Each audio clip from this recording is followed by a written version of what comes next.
Share this real quick to a couple of my other social media joints. Yeah, man. Just wanted to check in before vacay starts and all of that. So we're gonna give it a few minutes before I jump into all the particulars. But peace to all of y'all, and hope y'all are feeling good today, man. Just making sure this thing is off real quick. All right. So, real quick, just a quick heads up. First and foremost, welcome to Substantial Weekly. This is just, going to be a short version today. Don't have the full setup with the camera and everything else, man. Just wanted to check in, give y'all some quick updates. Um, Whole lot happening behind the scenes per usual. But first and foremost, first time to the channel, be sure to like the video. Be sure to share it if you don't mind with other folks you think might appreciate it. Peace, C Cruz. Good to see you up in here. But yeah, man. So today, just wanted to give some quick updates on some things before I go on vacation. Just so y'all know, I like my vacation starting this Sunday, and I probably you won't see a whole lot of me online posting or updating like that for at least a week. So yeah, so no live next week, and then so no live next week. So yeah, I think the first weekend, first Friday, September should be back in business. But yeah, my vacay starts Sunday night, and then I don't come back until like the following Sunday. So just wanted to give y'all heads up, let y'all know what's going on. Peace, Soul Tiger. Good to see you up in here as well. But some quick updates and stuff. Obviously, because of how I'm doing this right now and not with the full setup, like I don't expect as many folks in here as normal because I didn't do the full like little notification send out that I normally do. But I really just wanted to put this up so y'all know what's going on. But outside of the vacay starting, just another reminder that the tour with Shingo 2 is going to be starting soon. You know, he's already on the road, traveling around the country, all around North America with OMA. I will be joining that tour starting September 4th through September 7th. So September 4th, you can catch us in Brooklyn, New York at Elsewhere. That show is already sold out, so if you didn't get your tickets for it, sorry. Good news about Philly, though. Big, big, big news for Philly. If you were one of the people who missed out on tickets for Philly because it was sold out initially, great news. They have upgraded the venue. They put us in a bigger venue. We were going to be at Kung Fu Necktie, which I performed at a few times in the last year and a half or so. But now we've been upgraded. We're going to be at the warehouse on. So I can't remember if it's Watt. I think it's warehouse on Watts, something like that. Um, so yeah, so if you haven't grabbed tickets for that, you can do so now because now there are tickets available. I'm just keeping it a buck with y'all. I would not wait. I would not wait to do that because it's one of those type of shows. What I've noticed just by a few different people who've hit me up, folks are traveling for these shows. So I know that like a lot of times people just kind of expect the usual suspects when certain shows come to their city. But what they don't realize is you got neighbors in cities that are hours away, and sometimes other states who will travel to see these joints, even when people in their own backyard don't always appreciate it. So, and just based on certain messages I've already received from a couple different homies, that looks like what's going to happen in Philly. So don't assume that because tickets, are back on sale and it's a slightly larger venue that it won't sell out again. So definitely act on that because the show is right around the corner. We're not that far away. I want to say like 2 weeks away, if not less. So yeah, so Philly, you're on notice. You know what I mean? Tickets are available again. Be sure to cop those ASAP. Baltimore family. Baltimore has sold out. So Baltimore tickets are sold out. And so now that I know that the Baltimore tickets are sold out, there are certain people who live in certain parts of Pennsylvania that's like right in between Baltimore in Philly. A lot of those folks who would have went to the Baltimore show who were from out of the city are probably going to go up to that Philly show now. So once again, Baltimore sold out, but Philly tickets, there are tickets available now because we will be at the Warehouse on Watts. That is September 5th. All right, so make sure you cop those ASAP. Ladies and gentlemen, boys and girls, Q15 Music's in the building. Peace, peace, peace, peace, peace, peace, peace, peace, peace. The last show I will be doing with OMA and Shingo, and shout out to A1 as well, Spin Master A1. The last show we'll be doing is going to be in Washington, D.C. That's at the Howard Theater. All of the shows are important, obviously, but the one that's at Howard Theater and obviously the Baltimore joints, those are like near and dear to my heart. So, man, I'm happy the Baltimore joint is sold out. But D.C., PG County, Maryland, and surrounding areas, and those of you in Baltimore who can't get tickets for Baltimore now, hey man, make that trip. Come down to party with us in DC. I checked in with Shingo earlier this week, and ticket sales right now, with just under 2 weeks left, are on their way to 70%. So in terms of like how many people coming out, so it's already hundreds of folks who've copped their tickets. Man, all I can tell y'all is don't wait till the last minute to cop tickets for that either, because at the rate we're going, if it doesn't sell out, it's going to be pretty close to being sold out. And like I said before, tickets are already creeping on 70%. So probably will be an announcement about that while I'm on vacay about what the status of the tickets are. So just a heads up again, Washington, D.C., September 7th. That's a Saturday night. Y'all need to come through if you're in the area. It's going to be an amazing, amazing, amazing night. Plus, it's at the legendary Howard Theater, DC staple. So it's going to be dope. So says, wish I could come to your show, dude. Big fan, but unfortunately don't live in your country. All good, man. All good. It's all love. Yeah. Oh, that reminds me. I don't know if I'm gonna be able to make the announcement before I leave town, just with the amount of stuff on my plate. But shout out to Discord. I did part of the reason why there was no substantial weekly last week is because did this private event online for Discord, and different members of like the black like tech community online and stuff like that at different organizations all around the world. And that was amazing. Shout out to Mega Ran, who also did it as well. And so yeah, man, something cool that I'm planning to do with that footage. I recorded that performance with the band that I have, and the band is affectionately called the Sons Hughes.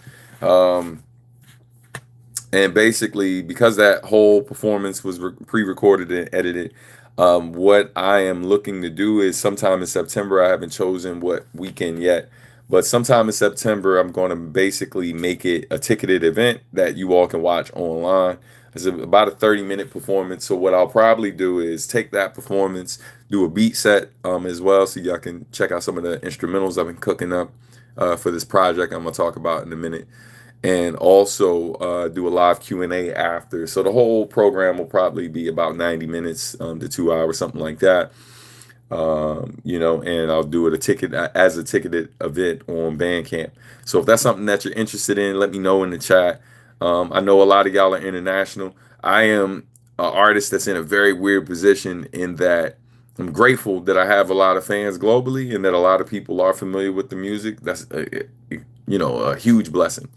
But the challenge is that my fans aren't overly concentrated in just one city. There are certain cities in the world where I could probably, get a couple hundred people to show up to certain venues and stuff with the right promo.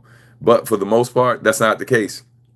And that makes it very difficult for artists like me to tour without losing money. Hence why y'all don't always see me touring. Because, it's like I do this like professionally. And a lot of the other things that I do in music tend to be more lucrative without me seeing like really severe losses. But in the past, where you've seen me do lengthy tours and stuff for like 3 to 4 weeks, a lot of those tours weren't always very profitable, because like sometimes we do one city and there'd be a lot of people, but there'd be plenty times where From perfect example. I'm sure there's somebody from Oregon who tunes in here and there, but the last two shows I've done in Oregon combined probably had 30 people, right? So imagine doing a nearly sold out show the day before in like San Francisco or something like that, and then driving, however many hours it was to get to that venue just to ultimately rock for, I think one of the shows, it was like three people showed up. Me and Marcus D did that. Yeah, we were on tour. Three people showed up.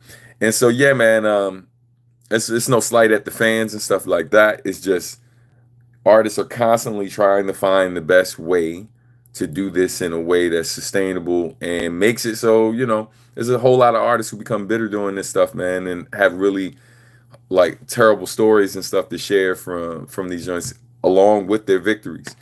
And one of the ways I've been able to sustain it so long and not be bitter, or I guess not as bitter as some could be, is partly because like there's certain decisions I make on how to do this in a way where it's like I'm not taking these huge significant losses and and not over touring, like not hitting the road more than necessary, especially when the situations don't always make the most sense. As one of the sacrifices I've had to make, and I know it's one of those things that sucks for the fans who really, really want to see me, but it's one of those things that, fam, if you're in a city where the vast majority of people you talk to don't know who I am, and it's like you and maybe three people in your inner circle who actually know my music, then the likelihood of me coming to your city to perform is very, very slim. And it's important to also recognize too, it's not always me. It's not from lack of effort. You'd be surprised how many of your cities I've actually reached out to venues or contacted promoters and don't hear back. Just don't hear back. And shout out to those of you in LA. The last few times that you've seen me in LA, I literally had to book the venue myself, right? Like not work with a promoter who booked me. Like literally had to pay the venue up front, like invest like a significant amount of my own money up front, obviously to get there and this, that, and the third, but pay the venue outright just to have the night to put on a proper show for y'all. So these are things that are not y'all problem. I get that 100%, but it's also to give y'all context because I've, since this tour has been announced, there's been a lot of fans asking me to come to their city. A lot of people making comments and stuff that let me know that they're a bit upset that I never come to their city and stuff like that. But keep it a buck. Some of y'all playing yourself too, and actually showing the fact that you're not always keeping tabs on when I'm doing events, because some of the people who made comments like, you never come to my city or never come to my area. And fam, I've literally performed in your region probably 4 or 5 times in the last few months. Not a few months, but in the last year and a half for sure. Shout out to homie who was like, my boy never come to the South, which is super inaccurate. I've done a ton of shows in different parts of the South. I've literally, with Marcus D, did a brief tour of Texas, you know what I mean? Like doing multiple cities in Texas.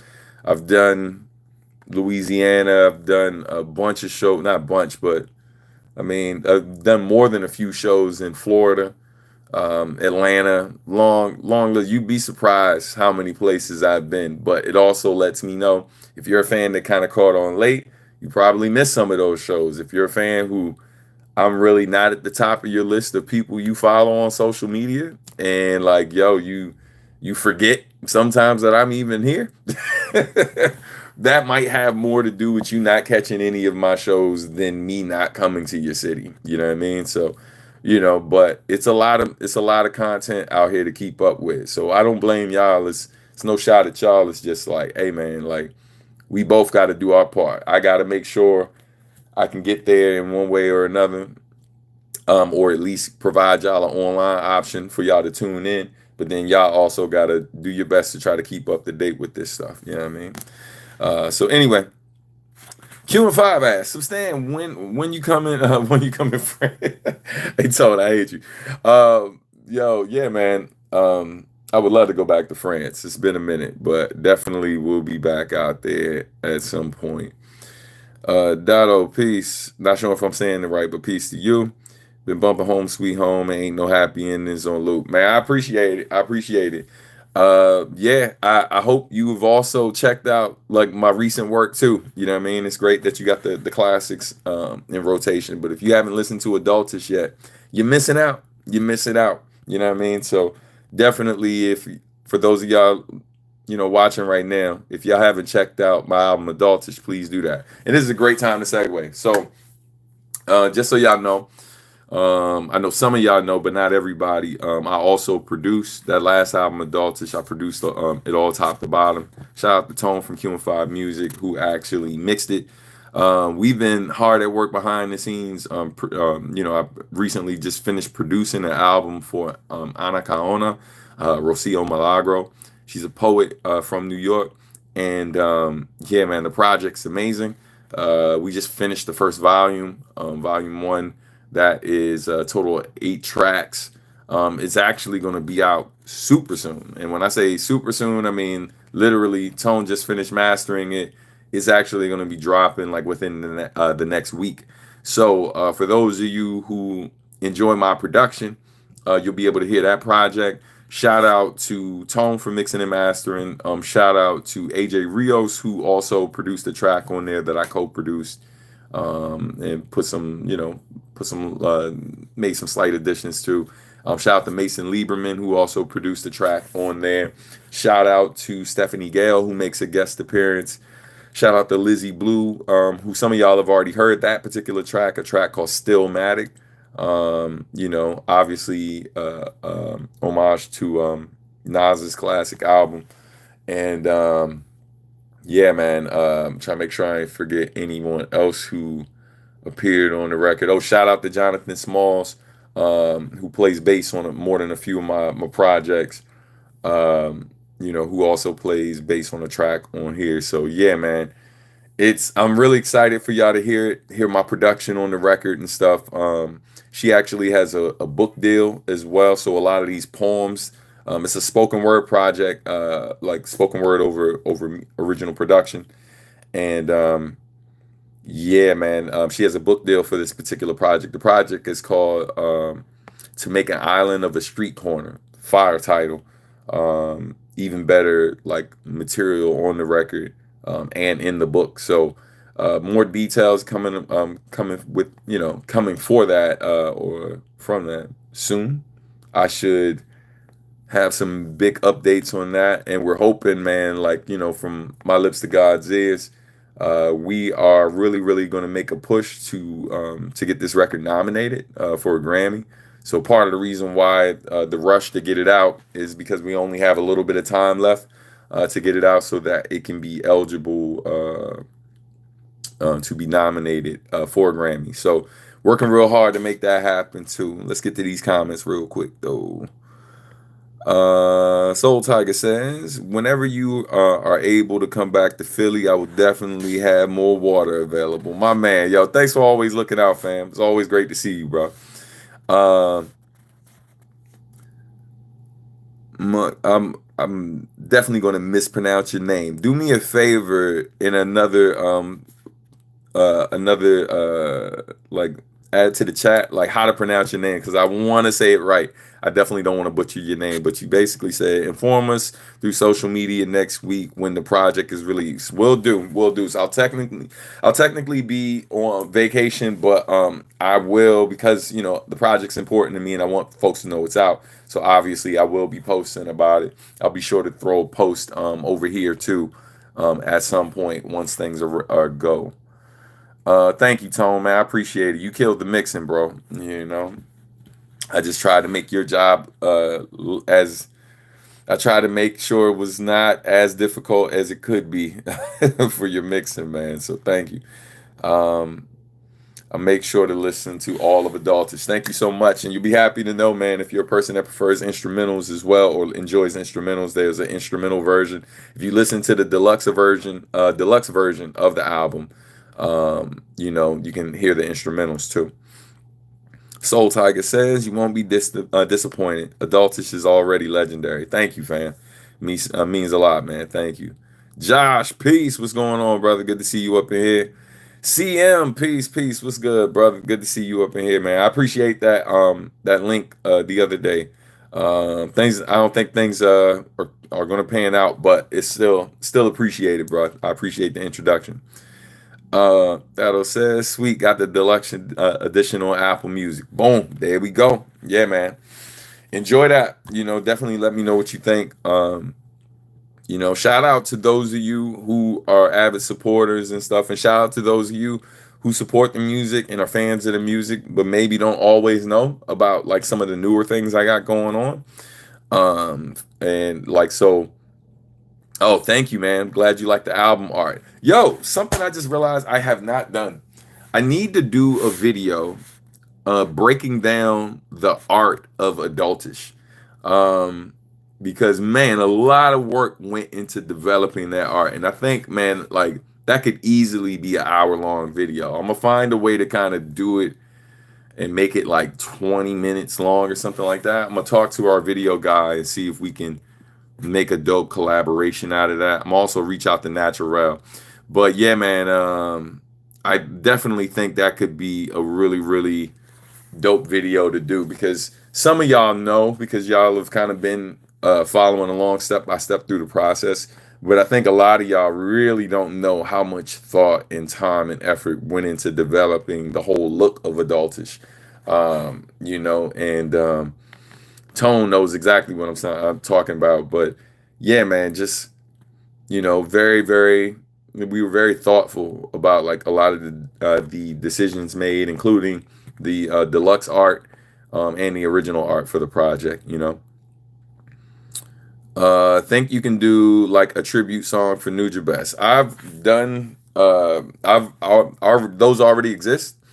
This is one of those things I was kind of mentioning before. Like, I definitely tell people that I gotta remind fans a lot of times, the ones who don't always listen to my newer stuff. Like, definitely, man. If you follow along with the music I've been consistently putting out, because I've actually been more active in the last 10 years of my career than I was in the beginning of my career with like, yeah, sure, I did a lot of stuff with Nujabes, but in terms of other albums that I've released, in terms of critical acclaim, in terms of television appearances, video game music I've done, collaborations with legends in the whole anime music scene, and a lot. Like, there's a lot that for some of y'all who maybe aren't as active as some of my fans, there's a lot that y'all are missing, and I would argue it's a lot of quality too. So definitely, man. One song I would recommend to you is a song called "No Turning Back 2.0" or "No Turning Back."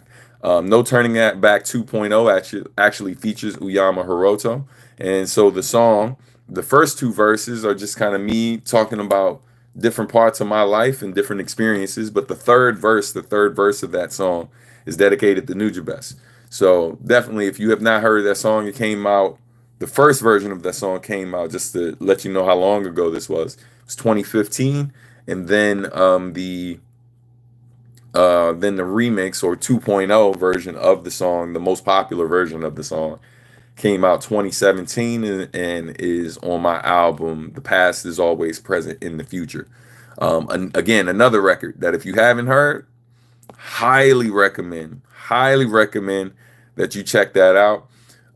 Shout out to Chuck D from Public Enemy, Rock and Roll Hall of Famer, and legendary hip hop artist, activist, someone who's been on the front lines of not just hip hop culture, but like black culture and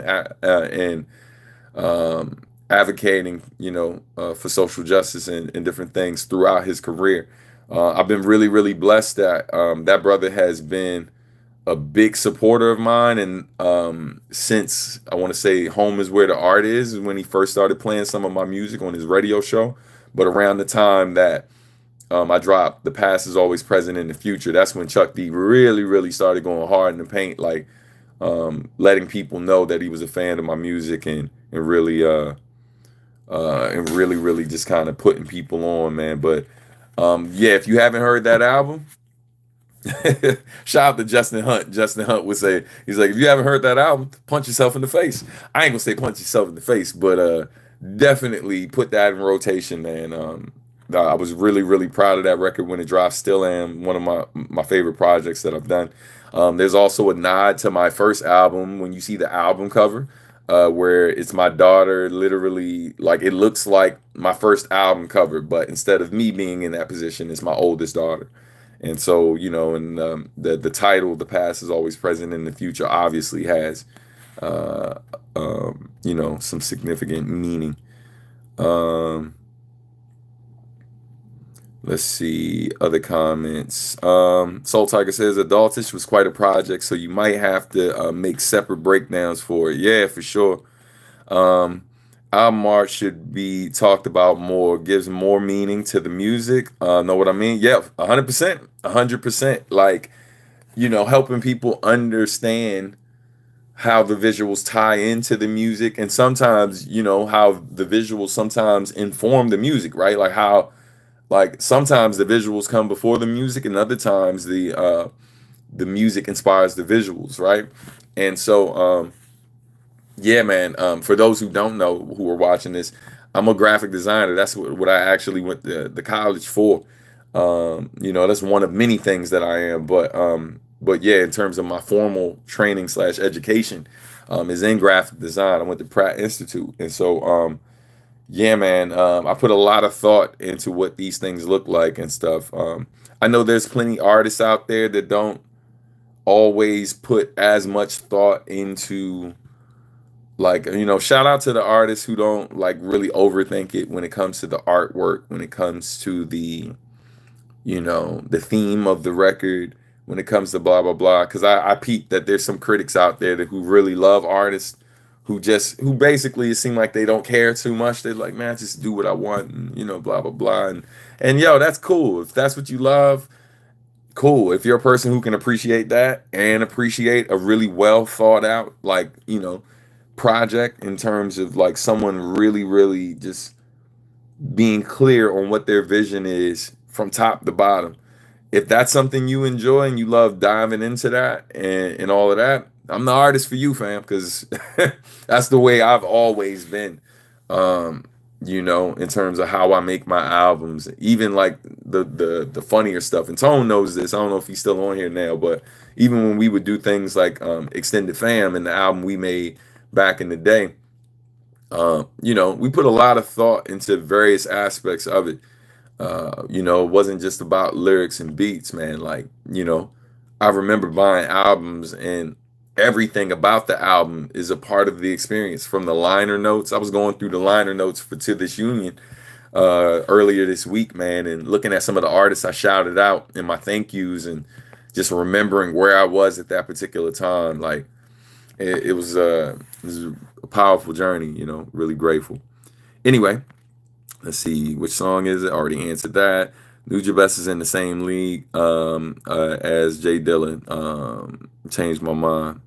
Word. Sword definitely is one of my top favorites. That's what's up, man.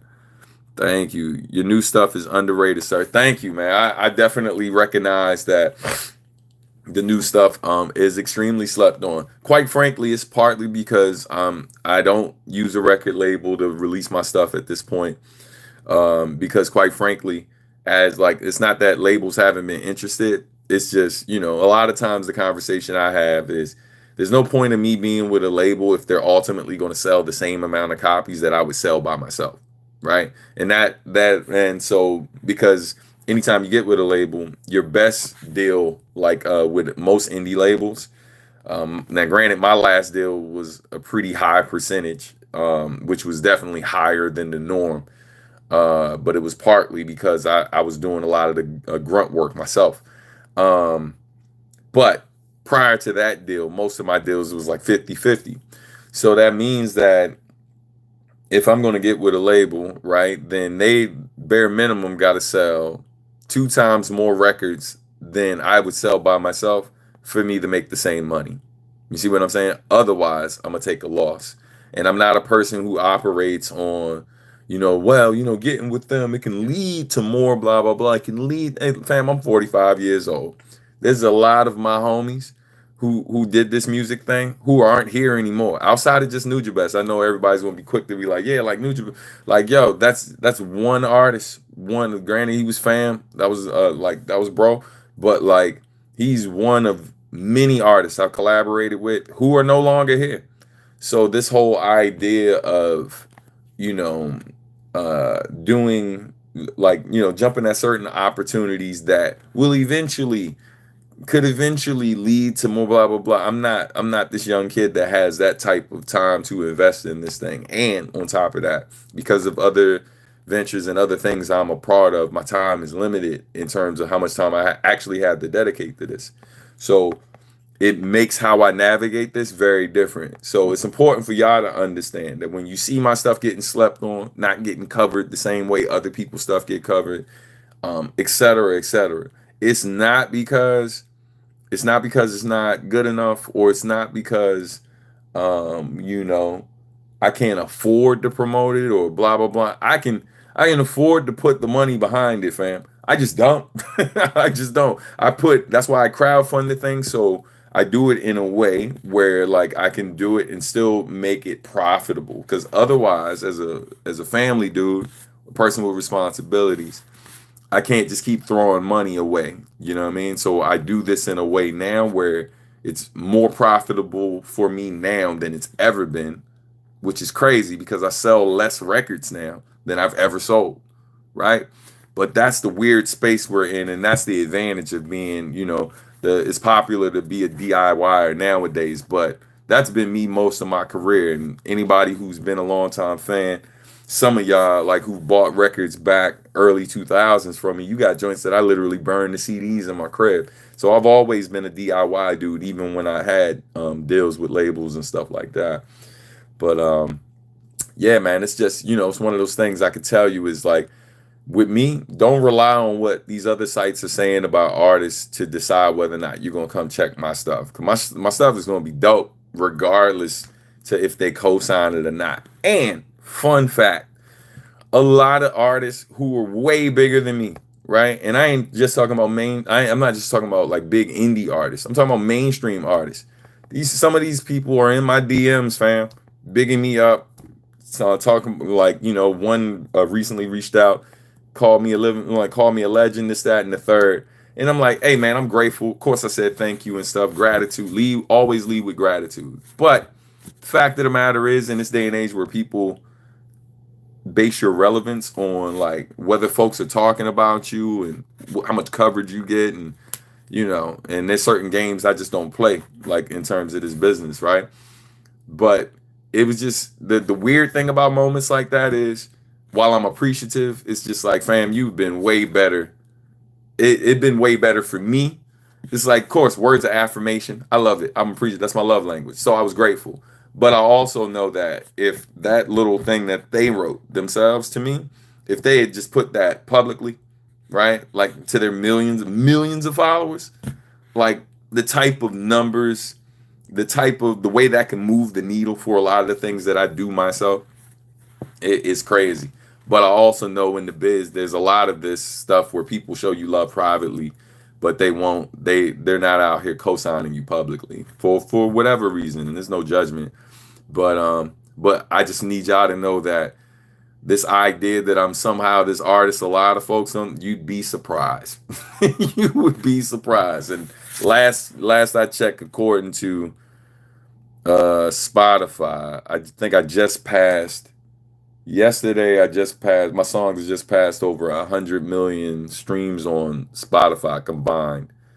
And then it shows that over 5 million people, this is from a couple years ago, over 5 million people had been listening to my music on Spotify. Not like, my monthly listeners, but in general combined.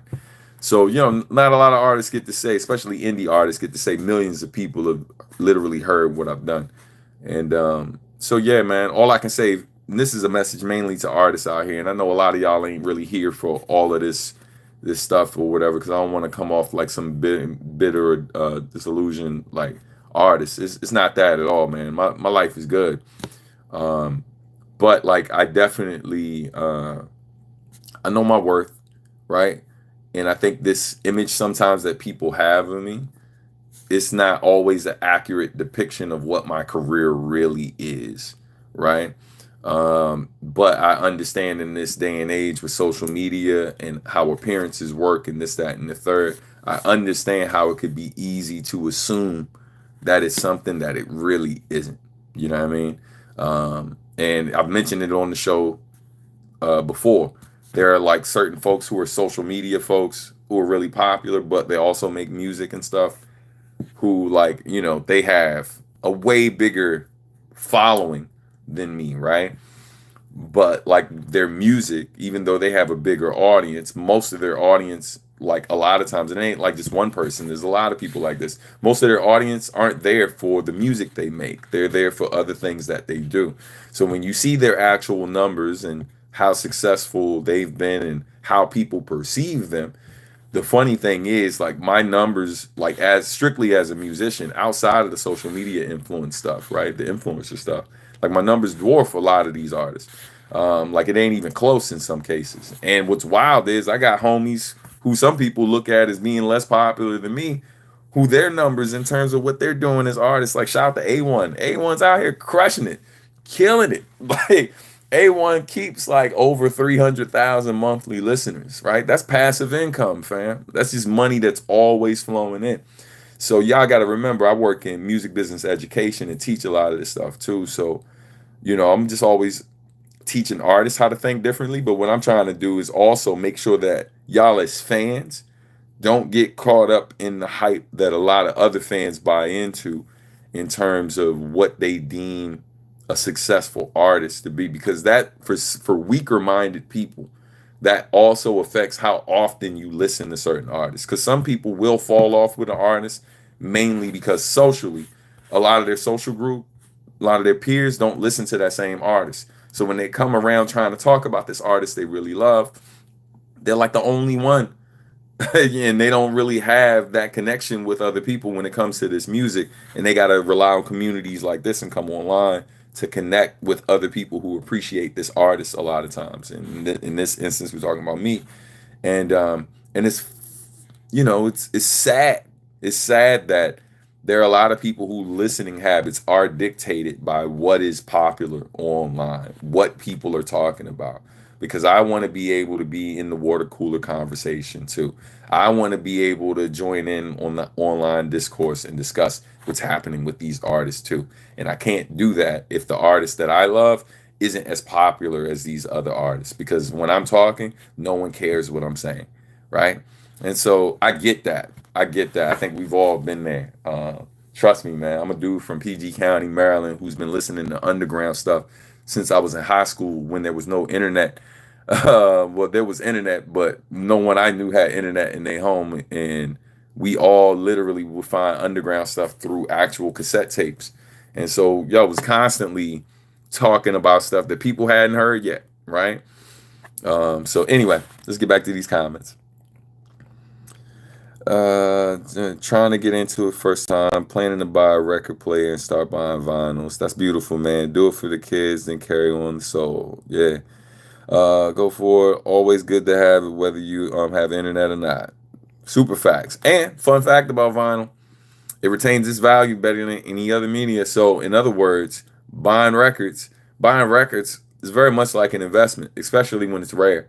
So I've mentioned it before on past shows, there's records I have in my collection that are, of course, worth like next to nothing. And then there are other ones that are worth as much as $1,000 in mint condition, right? And then there's old records that I have that are still worth, like, I probably paid, you know, $10, $15 for the record, and now that record is worth like $100, in some instances like $50.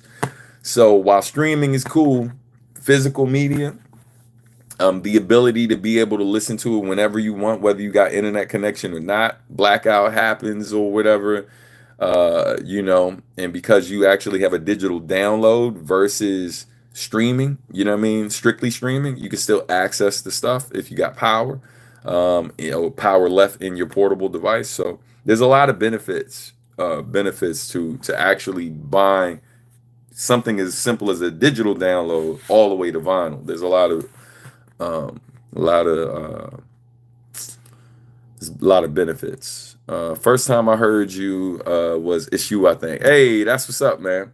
Shout out to No from the group Cunning Linguists. I heard they're working on new music too. Shout out to my Q&5 fam. Soul Tiger says, not even from Maryland, but Made in Maryland is one of my favorites from the past, is always present in the future. Man, that's love. Thank you.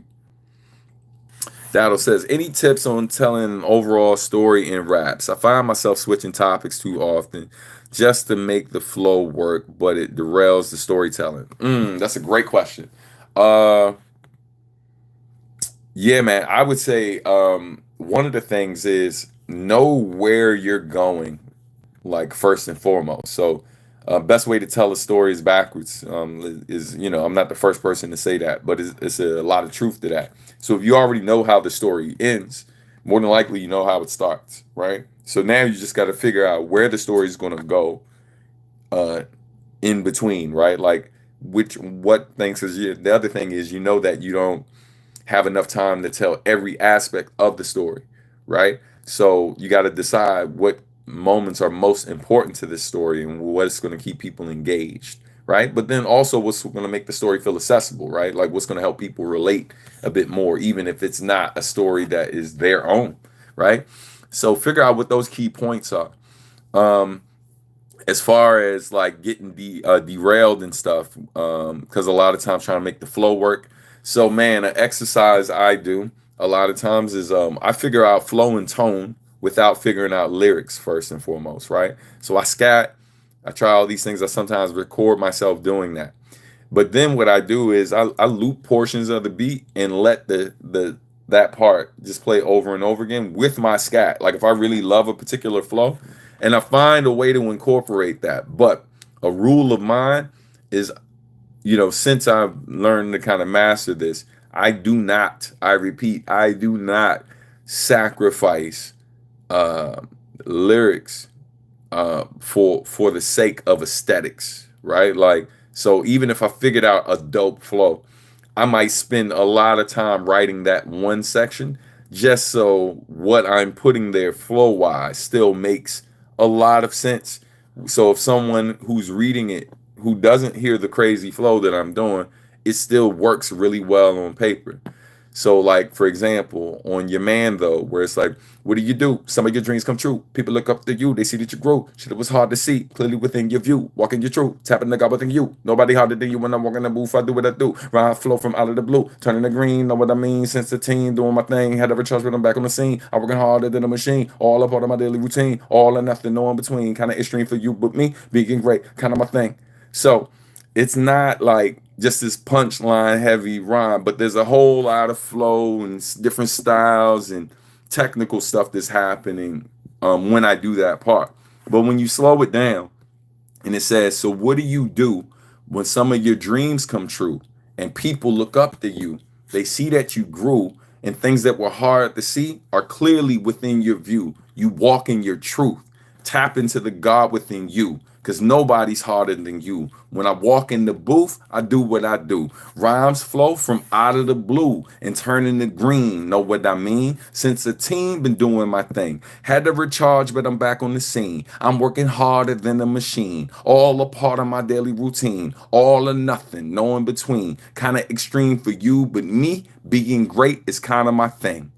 You see what I'm saying? So, but it takes time to get to that point where I can take a very clear thought or clear message and be able to really, really execute like intricate flows, triple time, like full sentence rhymes or like multi-syllabic like flows and all of these different things without sacrificing content. And that's something that I feel like by the time I got to my third album, by the time I got the Home Is Where the Art Is, I think by then I really, really like became more conscious of that and kind of mastered. Now, I wouldn't say mastered because I'm always working to get better, but that was around the time I really started figuring that out. And shout out to artists like, shout out to artists like my man Tone Deaf, who's here right now. Shout out to artists like, like people like Eminem, people like, Royce the 5'9", somebody like Black Thought, really. Probably that was one of my main inspirations. Like Black Thought is someone who could do like interesting like wordplay flows and different things or whatever in different tones, but never sacrificing content. And so yeah, man, that's a real goal for mine. That's something I think heavily about. Like I never put style over substance, but at the same time, it's like there's a lot of style in what I do. Um, but I found a way and I worked really hard to walk that line. You know what I mean? And this again, this is for the people who know my newer stuff. If you listen to the older stuff, you might not hear that as much. But like, fam, from my third album on, I feel like, and I mean, there's glimpses of it in the second record too. But from that third album on, I was very clear on how to do that. You know what I mean? Let's go through these comments again. The Subway is always my first played on the album, man. Thank you, man. Looking young for 45. See what a good shape up will do. You know what I mean? Shout out to Sherm the Barber, man. Shout out to my boy. That's a great song too. Still waiting for Stan to make a parody called "Take the Survey." I just need to do a verse. Just do a verse. Yo, hey, what up, Blackheart? Good to see you up in here. Greg Graham says, yo, great to see you. Much love. Went to Japan this spring and it was great to see your impact these days too, man. Wow. Thank you, man. I appreciate that. Hey, shout out to who just dropped that Dotto, man. I appreciate that, man. Thank you for the dough, man. Appreciate it. Thank you so much. Let's see. C. Cruz says, I was chopping it up with Blitzkrieg last night at the Smith and West concert. Hey, shout out to my brother Blitz. Hopefully he'll be at the NY joint in a couple weeks too. Hope to see you there as well, C. Cruz. OG Nick Marsh, clap it up. Hey, good to see you up in here, fam. Peace, legend. Peace back to you, family. I appreciate the love, man. Peace, y'all got hey, got here in time. Yeah, man, for sure, for sure. It's not about quantity, it's quality. Yeah, no, 100%. I will say this though. If you are an artist who's capable of being prolific and being able to sustain a high level of quality over that period of time where you're being very prolific, that is something that I think people don't talk about enough. Like the people who've managed to do that really, really well. That's something that I myself, like I've put out a lot of music, right? I think when I last logged into Music IO or Muse IO, it said that I currently have, I think, close to 800 credits, something like that. So in other words, there's definitely like that USB drive that has all my music on it that I sell via my website and my Bandcamp. Link in the description of the video. By the way, shameless plug. That alone has 497 songs, and I can tell you that's not all the songs, right? That's most of them, but that's not all the songs because it doesn't include most of my collaborations. So that one project from me, literally not one project, but that one piece of merch from me comes with nearly 500 songs, and it doesn't feature probably 80 to 90% of the collaborations I've ever done. So yeah, and I don't think it has an EFAM album either. So yeah, man, I've managed to put out a lot of stuff, but I'd argue that a lot of it, if you've gone through it, I would say, man, I feel like more of it is high quality than anything else, man. Obviously, I'm biased. I'm proud of my. I wouldn't put it out if I didn't think it was quality. There have been moments, like for example, like the Seeds beat EP that I put out. That was an experiment, right? Because I knew I was about to put out The Garden, and I knew I wanted to see how you all would feel about me producing. Because even though I've been producing for years, most people didn't know I knew how to produce. Like I literally, when I was in the studio with Nujabes, there'd be times where him and Mona Risick were working on tracks on my album, and they'd be struggling trying to figure out a certain part, and then I walk over to the keyboard and like replay the bass line, like, yeah, instead of that, maybe try this. You know what I mean? So it's like, because I've been making beats since I was 15. I've been making beats for 30 years. So it's just when you work with a lot of dope producers, more times than not, I'm good with collaborating. I'm good with stepping back and being like, hey, you're the master at this particular thing. Do your thing, right? And I'm gonna do my thing with these bars, you know. But at some point in time when I realized, quite frankly, how profitable instrumental music became in rap or in hip hop, and I realized that I produce. My man DL was, like it wasn't just on some I love to produce. I'll be real with you. It was partly a business decision. I saw an opportunity there, and I didn't pretend like it wasn't partially driven by that. A lot of people, oh man, I love it. I'm like, yeah, okay, sure, bro. I know that's part of it, but you also love to be able to provide. And when I realized that people were filling my instrumentals, and I also saw that we were in this unique place where more and more people were getting into instrumental hip hop, and it was landing in more places than my rap stuff, like me rapping was. I was like, all right, let me shoot my shot and see how it goes. So what I did with Seeds was I intentionally put out an EP of old beats. Every beat that was on Seeds was several years old, like 5 years old or older in some cases. So the reason why I did that, because I knew, I was like, if they like this, right, which I know is not my best work, that's why I made it an EP instead of like a full length joint. I was like, if folks are feeling these, which these are some of my better older beats, but these were mostly beats that I made while I was teaching students how to make beats, right? And so when that was getting some love and I saw folks was feeling it, I was like, oh, okay, all right, so let me go ahead and finish this instrumental album. And I really put everything I had in me at that time and really tapped into all of my friends who were multi-talented, from Marcus D to Uyama Hiroto to Gerson, shout out to him, to Malcolm Jackson, who plays all over that, plays percussion all over that project. But I knew it was just kind of my way to test the market. Like, let me try this, let me put this thing out, see how it performs. And if people dig this, oh my God, they're gonna be blown away by this other thing. And so it worked out, man. And then when I put out The Garden, which was the first ever instrumental project I officially put out, I mean, to this day, I think one of the track with the most streams on that has like 1.4 million streams, something like that. And then another track on there has nearly 500,000 streams. So that project has close to somewhere between 2 million to 3 million streams. And there's only one song with me rapping on it. So, yeah, man, kind of making that pivot into putting my production in the forefront a bit more. It was as much a creative thing decision, and obviously I love making beats. It was much as a creative decision as it was a professional decision. You know what I mean? So that good balance and stuff where it's like, yo, I can do something else which allows me to increase the quantity of stuff I put out, but also do it in a way where I'm managing the quality and making sure it's still at a certain level. With artists, I put more weight on the catalog over the individual singles. I like to see the artist growth over time. 100%. I'm with you. Hey, what up, Mr. Shea? Peace, brother. Peace, fam. Listening and I'm setting up my classroom. That's what's up, man. Tell the students I said peace. I don't know they don't know me, but that don't mean they can't take that peace. You know what I mean? Joshua says a lesser known storyteller is Master Ace. That dude, bro, legend. Shout out to Master Ace. Hey, nephew, what up, man? That flow was so fire. Thank you, man. I appreciate you. Much love from the Bay Area. Staying peace, cross. Wish I could have been out there rocking with y'all, man.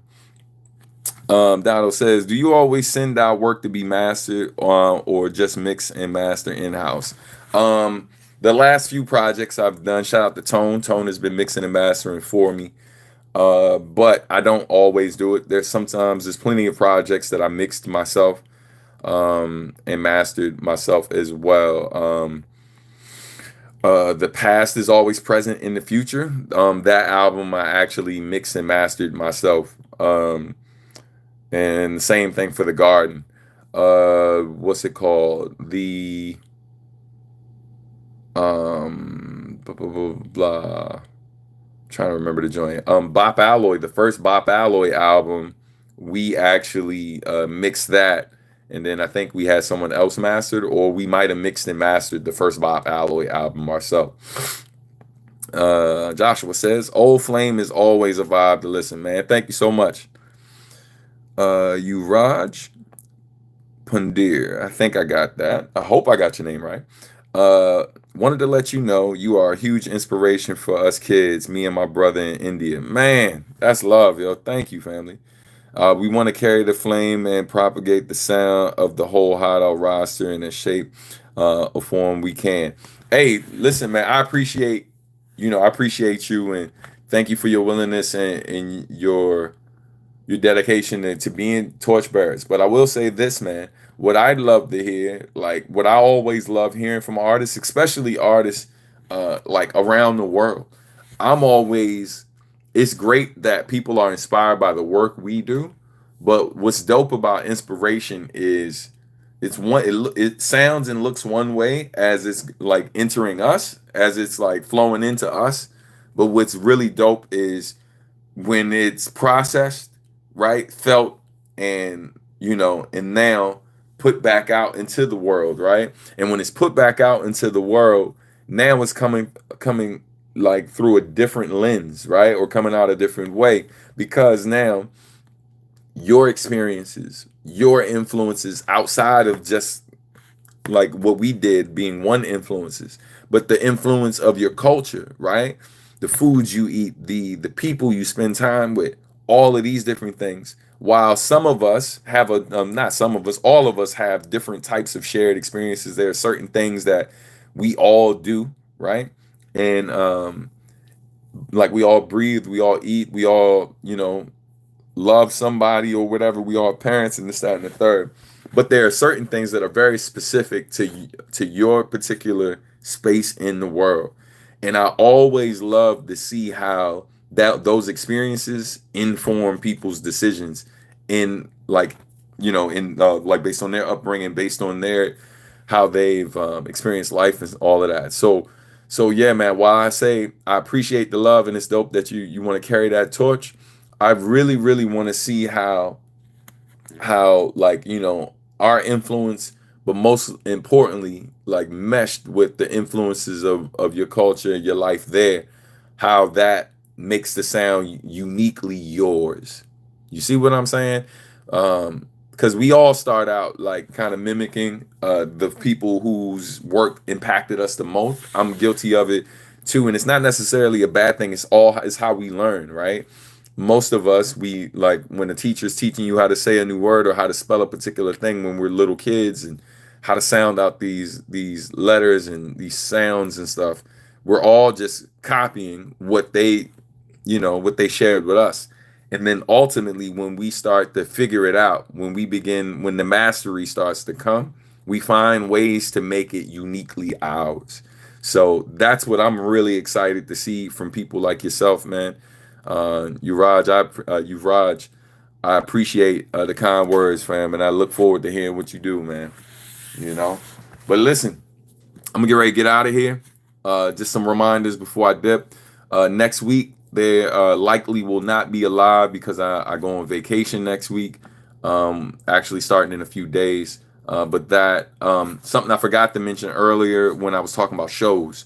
Outside of the tour with Shingo, which is where I'm doing 4 dates with him. That's November 4th, Brooklyn, New York. November 5th, Philadelphia. November 6th, Baltimore, Maryland. November 7th, we're in Washington, D.C. You go to the link in the bio that says not bio, but in the description that says bio.site/substantial. You'll find ticket links there to purchase tickets for those shows. But outside of those events, couple things. Number one, this weekend, tomorrow, early in the day, I'm doing a beat set. Hey, Joshua, thank you so much, man. I appreciate that, man. Thank you for sending that. Keep me off the pole money. You know what I mean? Don't need those type of extracurricular activities when I'm supposed to be on vacation. You know what I'm saying? Like, oh man, we short our money for dinner. Gotta hit this table. Get this money. Get this money. No, I'm playing. Anyway, but no, tomorrow I have a set at Crescendo Studios. I'm doing a beat set, followed by maybe a couple verses and stuff like that. And then after that, I am at Kanjutsu Saturday night. Both of these events are taking place in Northern Virginia, so I hope to see y'all, man. Y'all come through if you're in the area, or as we say in this region, the area. Come through if you're in the area. It's gonna be a good time. You can see me rock out before I go on vacay. But yeah, man. So those are happening tomorrow.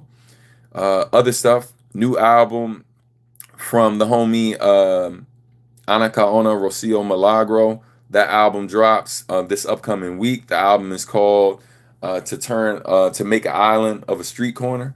It is mostly produced by me. I produced 6 of the 8 tracks on it and co-produced the other 2. It also features Mason Lieberman, AJ Rios, Stephanie Gale, Lizzie Blue, and Jonathan Smalls. From my 4 of those 5 folks are from the band I built called the Sons Hughes. So yeah, man, that record's coming as well. Hey, G man, peace, brother. Was just talking about these shows, man. I'm gonna hit you up, possibly when I come back from overseas or whatever after vacation is over. I'll hit you up so we can work on getting you Blitz and Tone. If we can sneak Tone out the house, get y'all into the New York show. You know what I mean? So we can all hang and get some quality time in, brothers. Uh, yeah, trying to think. So yeah, that album that I just mentioned, "To Make an Island of a Street Corner" by Anaconda Rocio Milagro, drops next week. Trying to think anything else. Oh! Before we go. Yeah, man. So little merch things, nothing too major. Some little merch things. So yeah, man. Sticker sheets available right now on subartandmusic.com/store. Right. You can go to that store. That link is in the bio. In the description of this video, and you can get these cool sticker sheets designed by one of our own, a fellow sub porter, Aria. Shout out to Aria. She actually designed these for me, and so these are all small individual stickers. So definitely you can order this from the store right now. We also got some buttons that are dope as well, of those same designs. You know what I mean? And so these are the smaller versions of the buttons, but we do have slightly larger ones. We got the Black of All Trades joint, which I'm also wearing the official shirt. You can get that from the site. You know what I mean? Another one. And then, of course, you got that Substantial Art and Music logo joint, too. So those are all available on the site. Definitely check that out. There's also stickers, the Lo-Fi Mugen with a blue pen joint right there. That's available on the site. But this right here, I don't think I have it on the site. This might be only at the shows on tour. You know what I mean? So this will be there, plus other cool shirts and all of that stuff. But yeah, man, that's it. I think that's all I got for y'all today. I gotta get ready to dip because I got a meeting in an hour. And hopefully there'll be some big news coming soon related to this meeting that I have. I'll keep y'all posted on that big development though. But yeah, man, that's it. I appreciate y'all, man. I love y'all. Thank y'all for tuning in. Y'all have an amazing weekend, man. Stay out of trouble. Yeah, and just making sure I ain't miss anything else. Yeah, we good. All right. Hey, take care of yourselves, man. Peace.